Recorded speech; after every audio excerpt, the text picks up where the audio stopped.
Webinars DGE. Direção-Geral da Educação, Ministério da Educação e Ciência. Divulgação de projetos, iniciativas e boas práticas na educação portuguesa. Muito boa tarde a todos.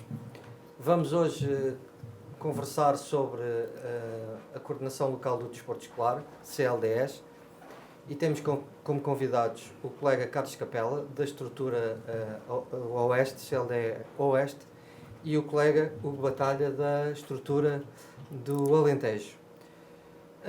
Eu começaria por perguntar ao colega Carlos Capela o que é que ele entende ser, na sua essência, uma coordenação local do desporto escolar, integrada, obviamente, em toda a estrutura do desporto escolar. Bem, antes de mais, é um prazer estar aqui para responder a estas questões. A mim parece-me, eu quando penso em coordenação local do desporto escolar, penso em proximidade às escolas. Só através da coordenação local do desporto escolar é que é possível concretizar e operacionalizar os objetivos que são elaborados pela Coordenação Nacional, pelas coordenações regionais, e esta proximidade permite um maior grau de confiança entre as escolas e quem gera o desporto escolar a nível nacional e a nível local. Eu colocaria a mesma questão ao colega Hugo Batalha, no sentido de ele nos poder clarificar um pouco esta sua visão, tendo em conta que está integrado numa coordenação que abrange um território muito alargado e, portanto, com umas características muito especiais. É verdade. Boa tarde a todos. Obrigado também pelo convite de estar aqui. É assim, essencialmente, a coordenação local, como o Carlos disse, é uma estrutura muito próxima das escolas e dos colegas, dos professores responsáveis pelo desporto escolar nas escolas. Nós Alentejos, temos um caso um bocadinho especial, pelas características do terreno. A proximidade das escolas não é muito grande, portanto temos um terreno muito alargado, e a proximidade das escolas junto da estrutura do desporto escolar é mais necessária, digamos assim. Portanto, esta ligação é bastante importante na nossa realidade. Eu pedia-vos agora que nos falassem um pouco sobre aquilo que consideram ser os aspectos de maior importância no trabalho realizado nas vossas coordenações. Melhor é começar mesmo pelo início. Para mim, o mais importante é o planeamento. Nós planeamos tudo muito prematuramente e depois vamos comunicando às escolas tudo o que está previsto para o ano letivo seguinte. E quando eu digo prematuramente, é logo ali na altura de junho, julho, efetuamos um planeamento geral e a partir daí, com os colegas dos professores de apoio, para quem não sabe, são professores que nós convidamos, especialistas em modalidades, para colaborarem na organização das várias modalidades que existem na nossa região. Começamos a tentar perceber o que é melhor para aquela modalidade ao longo daquele ano letivo e como iremos organizar nesse ano letivo todas as atividades, os quadros competitivos, fases finais, alguns convívios que possam haver especiais, com os colegas de escola, com os diretores de escola e mesmo com as autarquias com quem trabalhamos imenso. Hugo, neste aspecto, portanto, no fundo, tentando sistematizar um pouco estas etapas organizativas, gostaria que nos desses também aqui uma visão do trabalho desenvolvido ao nível da tua CLDE. Bom, o trabalho na sua essência é muito semelhante, não é? Portanto, há o tal planeamento mais ou menos na mesma fase. Aqui a grande diferença é que a estrutura em si da coordenação local é diferente. No Alentejo temos neste momento dois professores por cada coordenação local, e não temos professores de apoio. Ou seja, temos apenas 2 professores que gerem todas as modalidades e todos os quadros competitivos que decorrem ao longo do ano. Isto dá-nos características um pouco diferentes das outras regiões. No entanto, todo o planeamento que é feito, passamos por todas as fases que passam as outras regiões, mas é muito mais centralizado nestas pessoas que estão a coordenar. Logicamente temos que solicitar o apoio dos colegas que estão nas escolas, das direções dessas escolas e das autarquias, das associações de modalidades locais. Portanto, sem essas estruturas a apoiar toda a organização, seria muito, muito difícil de concretizar aquilo que é planeado. Tendo em consideração que vocês têm aqui uma intervenção muito de proximidade, eu gostaria que vocês falassem um pouco sobre a relação com as associações de modalidade, como é que esse relacionamento se faz, como é que se consegue esta interligação entre o desporto escolar e o desporto federado, tanto na organização de provas como na organização de formação de alunos árbitros, e que nos falassem também um pouco sobre os patamares organizativos em termos competitivos, portanto, fase local, fase regional e, eventualmente, fases nacionais que tenham ou possam vir a organizar. Assim, essa situação de cruzamento com associações, estamos a falar de associações desportivas ou associações mesmo de modalidade. De modalidade. De federados, esse cruzamento, existem várias perspectivas. Nós, por acaso, no Oeste, mesmo dentro da coordenação local, acabamos por ter as duas perspectivas diferentes, ou seja, a perspectiva de que o desporto escolar deve continuar independente e as associações desportivas também com a sua independência. E depois existe uma perspectiva que é aquela que tem mais peso na nossa coordenação local, que é haver uma relação direta e com algum cruzamento de competições entre as associações desportivas e as escolas e os grupos e equipas escolares. Tem corrido bem já a nível do Oeste. Nós já fazemos algumas modalidades, já participamos em competições que são organizadas pelas associações desportivas. Por exemplo, vou dar o exemplo, a Associação de Voleibol de Lisboa tem um torneio que é considerado o torneio de minis ou de kids de voleibol, e já temos escolas a participar nesses torneios regularmente, para que os miúdos possam não só desfrutar das competições do desporto escolar, mas possam conseguir evoluir e desenvolverem-se e criar um nível mais avançado, competindo com os clubes que teoricamente são mais fortes, mas que felizmente hoje em dia já se começa a perceber que no desporto escolar já existem equipas tão fortes ou mais fortes do que algumas no federado. Não sei se queres falar uma coisa. Sim, nós temos também algumas parcerias com as associações, essencialmente a nível da formação dos alunos de juízes árbitros. Temos um formato de formação a nível de escola e depois a nível regional, onde convidamos as associações a colaborar connosco e a integrar essa formação dos alunos na parte do ajuizamento, e que tem corrido bastante bem. Portanto, é um formato onde há uma relação direta com as associações de modalidade e os alunos e a estrutura do desporto escolar. Depois, a nível de participação em algumas modalidades, temos alguns exemplos, em alguns casos na nossa região, e mais uma vez digo que é uma região com características especiais. Temos essa necessidade, porque pelo reduzido número de grupos de equipa da modalidade, integrar a participação também juntamente com os federados.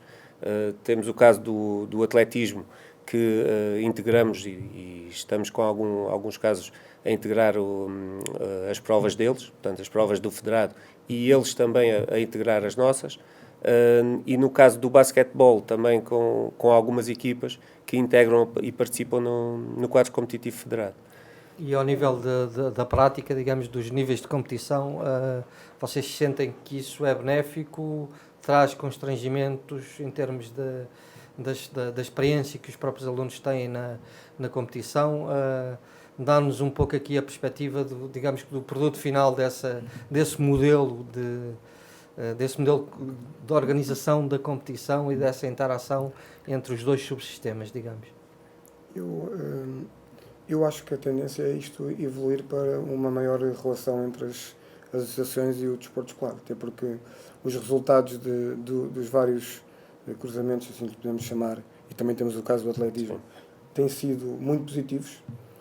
É verdade que temos alunos que foram formados no federado e que acabam por ter excelentes resultados no desporto escolar, mas neste momento também já temos muito do contrário, e as associações começaram a olhar com outros olhos para o filão, ou a mina, que é a escola. É na escola que estão os alunos, há escolas com excelentes condições materiais e pedagógicas e com colegas de educação física com a formação de base e com uma formação específica muito boa, e as associações esportivas neste momento começaram a perceber que, se começarem a trabalhar mais com as escolas, e mesmo as federações, eventualmente vão tirar daí grandes proveitos, porque os pais, ao acreditarem no desporto escolar, estão também a fazer com que os alunos pratiquem mais desporto escolar. E, consequentemente, o que nós temos é agora muitos alunos no desporto escolar a crescerem em paralelo com o federado. E havendo já competições paralelas.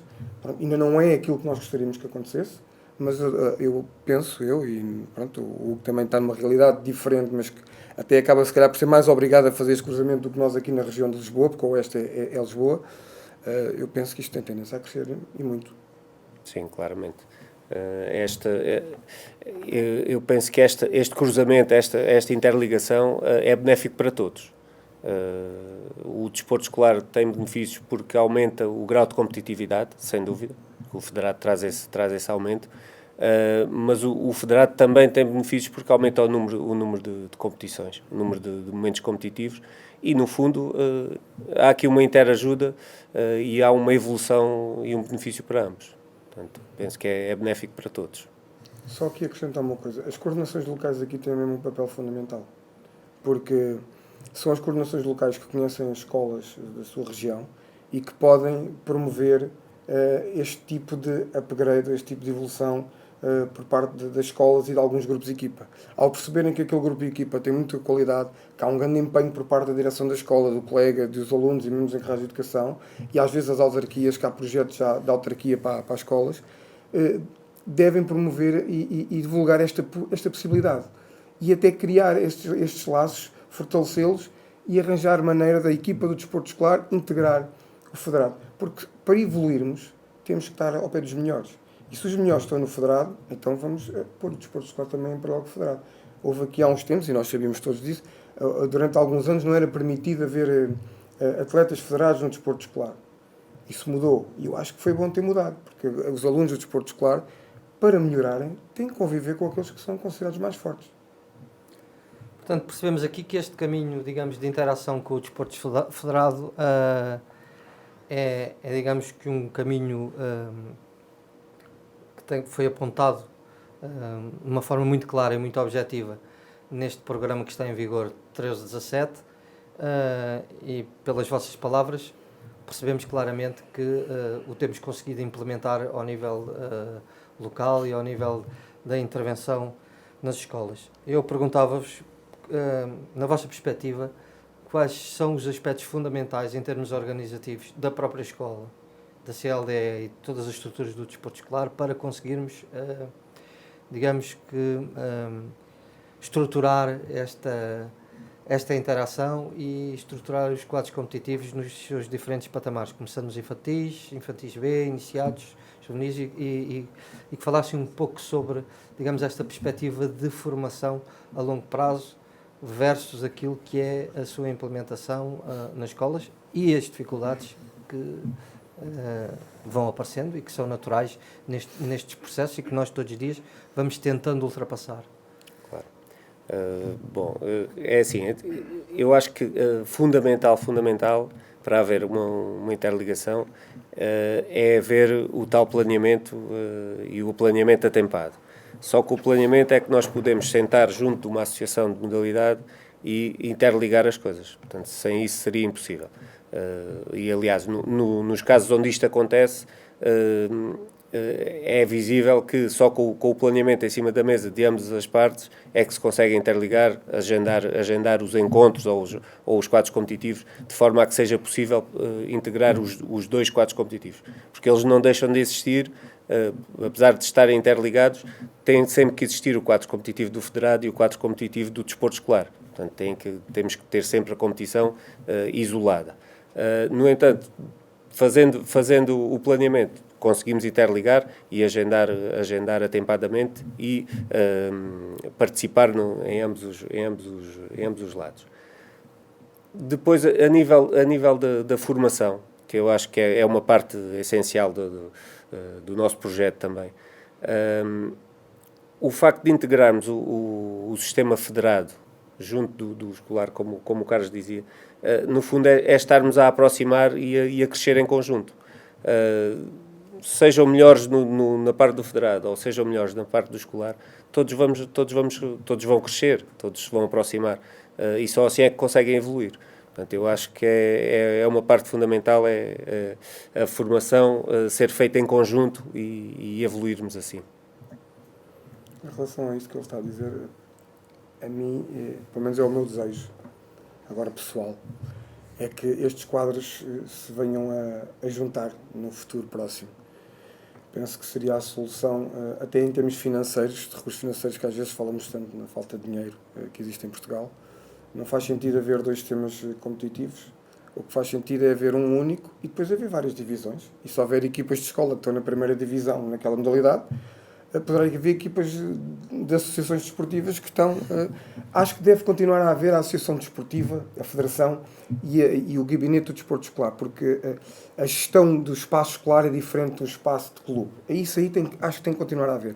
Agora, esta relação em termos competitivos, tem que haver uma fusão, porque faz todo o sentido para a evolução do nosso desporto. A base da formação desportiva portuguesa, como já acontece noutros países, tem que ser o desporto escolar. Os miúdos estão na escola, acabam as suas aulas, vão ter o seu treino e vão para casa, para a família, para estudar. Não é o que acontece muitas vezes hoje, que é os alunos estão na escola, vão para casa, às vezes jantam, vão para o clube e depois chegam às tantas a casa, não têm tempo nem para estar com a família nem para estudar. Isto relativamente a esta situação. Relativamente ainda a outra situação que eu penso que é fundamental é a envolvência das direções e dos pais. Durante muito tempo andámos um bocadinho virados de costas, entre aspas, com as direções das nossas escolas. E as direções das nossas escolas é que nos dão todas as condições para podermos trabalhar. Horários, espaços, ou melhor, às vezes até temos os espaços, mas os horários não permitem que os consigamos utilizar. Por isso, nós envolvemos os nossos diretores de escola, é fundamental e imprescindível, porque já lá vai o tempo em que o diretor de escola lhe perguntava alguma coisa do desporto escolar, ele nem sequer sabia que modalidade é que tinha na escola, ainda acontece, infelizmente, mas já não tanto, não sabia que modalidade tinha na escola e dizia logo, isto não é comigo, é com o professor coordenador de desporto escolar. E se formos ver o programa e os regulamentos do desporto escolar, o presidente do clube do desporto escolar é o diretor de escola, por isso ele tem aqui uma palavra muito importante a dizer. Depois fazer carreira de educação. Às vezes fazemos uma pequena reunião e nós temos essa experiência no Oeste e temos aconselhado, a coordenação local tem aconselhado a situação e com muito sucesso. Professores que se queixavam da falta de assiduidade e dos pais estarem a dizer o meu filho não vai agora ao desporto escolar porque tem que ir fazer outra atividade qualquer ou porque tem que estudar. A partir do momento em que fizeram uma reunião com os encarregados de educação, os pais passaram a ver o desporto escolar com a mesma credibilidade e seriedade que o desporto federado. E os alunos passaram a ser completamente assíduos. São os pais a chamar-lhe a atenção se eles faltarem.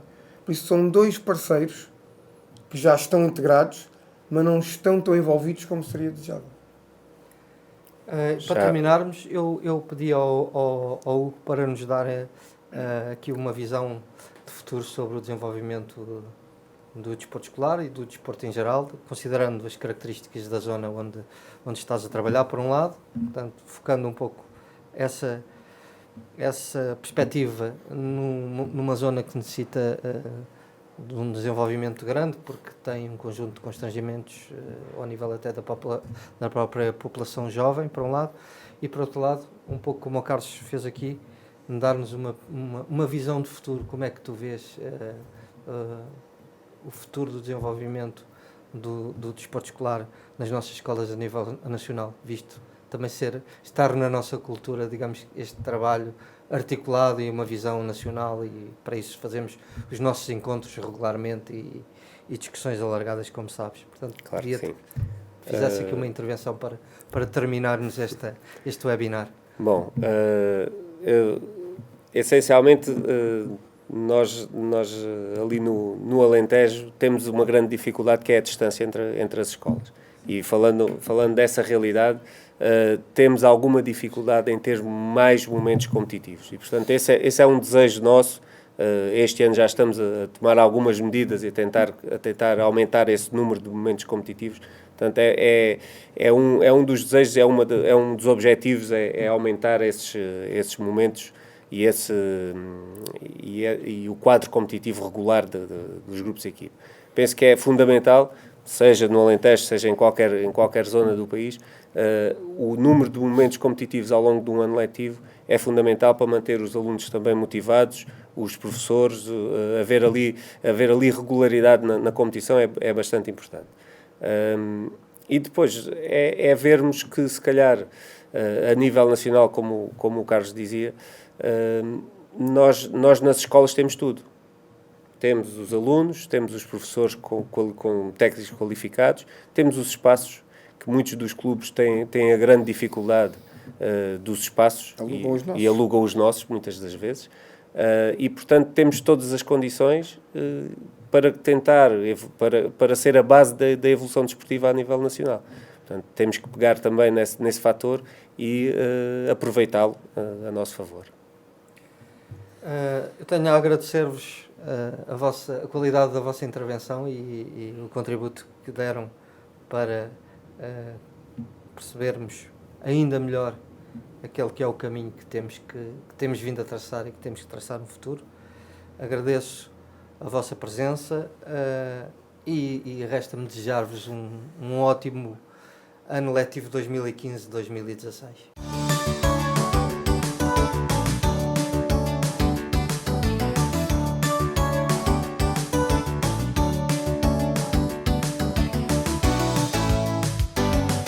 Webinars DGE. Direção-Geral da Educação, Ministério da Educação e Ciência. Divulgação de projetos, iniciativas e boas práticas na educação portuguesa.